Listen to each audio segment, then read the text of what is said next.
just want to get this real quick. 2 Ezra 6:47. Upon the 5th day, thou saidest unto the 7th part, where the waters were gathered, that it should bring forth living creatures, fowls, and fishes. And so it came to pass. So that's when man was created. It says, and it lists living creatures, comma, fowls, and fishes. Okay? So it's dealing with all living creatures that walk the earth, the fishes in the sea, and the fowls in the air were all created on the 5th day. Okay? But on the 6th day, that's when Adam was made Lord of all the creatures. And when it said was brought up from the dust, meaning of the confusion. Because you had all these people that was walking around the earth, but they weren't intelligent people. Okay, they didn't have the knowledge, wisdom, and understanding. Okay, so he gave that knowledge, wisdom, and understanding unto Adam. You see what I'm saying? And gave him a woman of his own people. That's what is dealing with the rib. Again, the brothers brought out the beautiful scriptures on the flesh and the bone of the rib, meaning of his own people. They brought Eve, and Eve and Adam was made Lord of all. You see what I'm saying? Adam really made Lord of all. Eve, by extension being his woman. You see what I'm saying? Let me get my couple last things in, and then, Lord willing, I'll do episode 2 when I finish going over and dissecting the rest of the debate and taking my notes and whatnot. And then again, he kept the clay tablets, and this predates the Bible. And that predates the Bible. This and this and that predate the Bible. Again, that's all pursuant to carbon dating, which carbon dating is bullshit. It is impossible.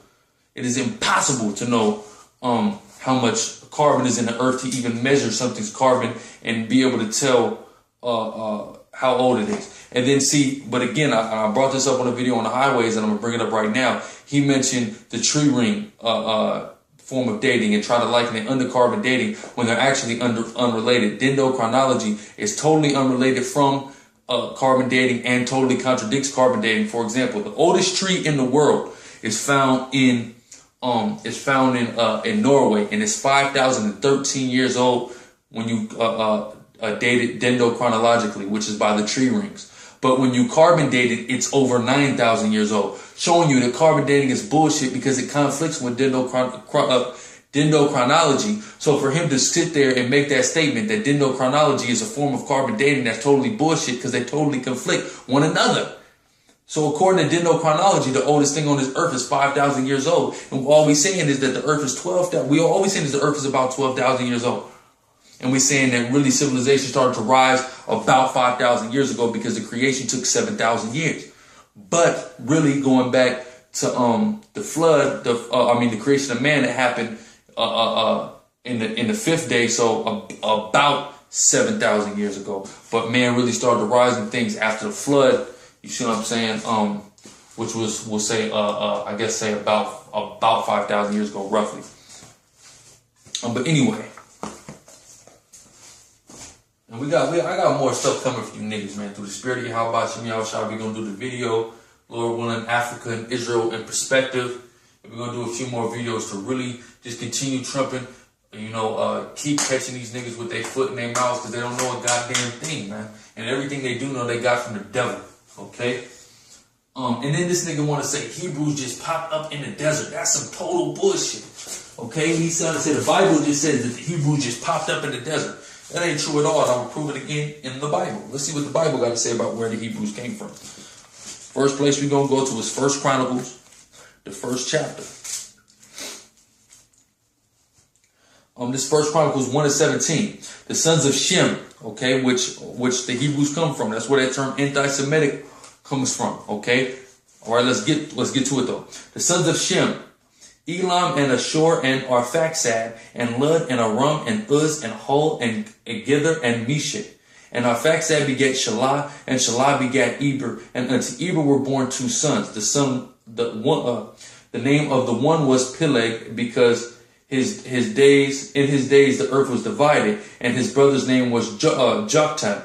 And Joktan begat Almodad and Sheleth and Hazarmavith and Jerah and Hadoram also and Uzel and Diklah. And Ebal begat Abimelech and Sheba and Ophir and Havilah and Jokab. All these were the sons of Joktan. Shem, Arphaxad, Shelah, Eber. Okay, and now Eber, understand something. Eber, I forgot to make that point when I read it. Eber is where the term Hebrew comes from. Okay, in the Hebrew it's Ibar. the Hebrews as a whole are known as Ibar Yum. Okay, Ibar means from the past. That's what that means. Why? Because the Hebrew language is the language that was from the past. Okay, and he was named Eber because after the whole deal in Babylon with the Tower of Babel and the original Babylon and the earth, all the languages was confounded, as it talks about in Genesis the 10th chapter. All the languages of the world was confounded. Eber, or the people, the Ibar, the descendants of Eber or Ibar, the Ibarium or the Hebrews had the language that existed when everybody was all of one language. Okay, so they had the language from the past. They were the people from the past, the people who spoke the language of Noah, the people who spoke the language of Adam, the people who spoke the language of the Most High God. You understand what I'm saying? Shem, Arphaxad, Shalad, Eber, Peleg, Ruah, Sherug, Nahor, Terah, Abram, the same as Abram, the sons of Abram, the same as Abraham, the sons of Abraham, Isaac, and Ishmael. So they didn't just pop up in the desert. You see what I'm saying? We came after the flood from Shem all the way down. Now, we were dwelling in the area of Iraq. Yes, we were. Everybody was. That's where civilization actually started at after the flood. In Iraq, in Babylon, under, yes, so-called Africans, Cushites. Okay, that's true. You see what I'm saying? I'll give you that. Cushites and that whole Sumerian, that's where, I'll say the Cushites, that's what, it rose up. You see what I'm saying? Because Nimrod was a descendant of Cush. Okay, and that was Nimrod's kingdom of Babylon. All right, I'm going to jump to Genesis 10 real quick. And again, the Cushites are not Africans. Africans are Mizraimites, pursuant to the scriptures. Okay. So again, you giving all this to Egypt, but don't worry, I'm gonna tear that Egypt shit down through the spirit of Yahweh Shem Yahushai when we do this Africa and Israel perspective. I can't wait to do that shit. I'm just putting this shit together real quick. I know it's shit is kind of dragging on, but I just put this together real quick. Let's go to Genesis 10. Genesis 10, I'm gonna read what I need. I need 22. Okay, 22, 25, and then skip to 30. Okay. This Genesis 10 and 22. The children of Shem, which we just read something similar to this. The children of Shem, Elam and Asher and Arphaxad and Lud and Aram. The children of Aram, Uz and Hol and Gather and Mash. And Arphaxad begat Salah, and Salah begat Eber. Okay, again. And unto Eber were born two sons. The name of one was Peleg, for in his days was the earth divided. Okay, meaning in the time of, in this time was when, the languages were split during the Tower of Babel. For in his days the earth was divided, and his brother's name was Joktan. Okay, I'm going to skip to verse 30. And their dwelling was from Mesha, as thou goest unto Sephar, a mount of the east. So they were dwelling in a mount of the east. They didn't just pop up in the desert. We have a genealogy going from the flood all the way to Eber and Babylon, all the way to now we have our land in the mount of the east in Sephar. Okay, you see what I'm saying? So we didn't just pop up in the desert. That's bullshit. Don't believe, but a lot of you niggas that's up in this Egyptology, what the problem is you so used to being lied to by the so-called white man that anything you hear that you think is against the so-called white man, you immediately latch onto and immediately accept. But at the same time, the so-called white man created these same ideas that you niggas accept, which is the fucking craziest thing about it. Real quick, and then he wanted to talk Hebrew borrows from them, but they don't borrow from the Hebrew. That's a lie. Anytime you see any language on the earth has similarities to anything in the Hebrew, is because, again, like I said earlier, Hebrew was the oldest language on the planet Earth. Hence why it's called Hebrew or Ibar, meaning from the past.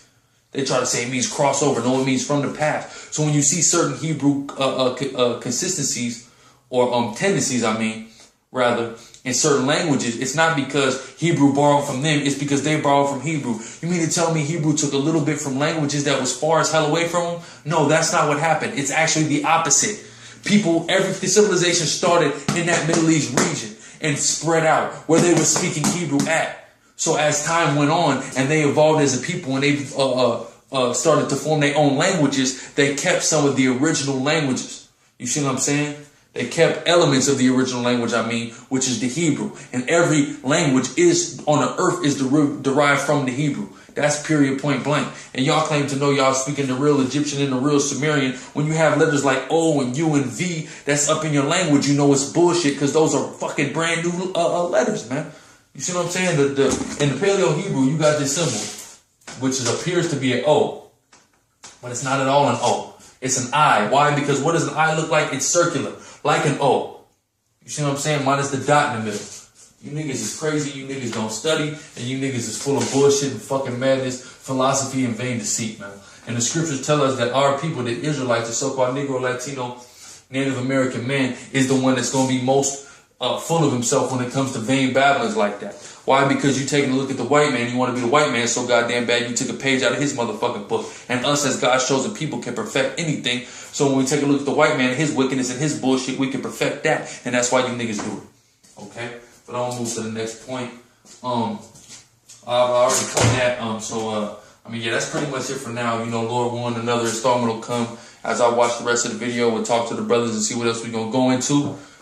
With that, I'm gonna say to hell with Egyptology, death to America and the so-called white man, which is the devil, and again, all praises to Yahweh Shem Yahweh Shai.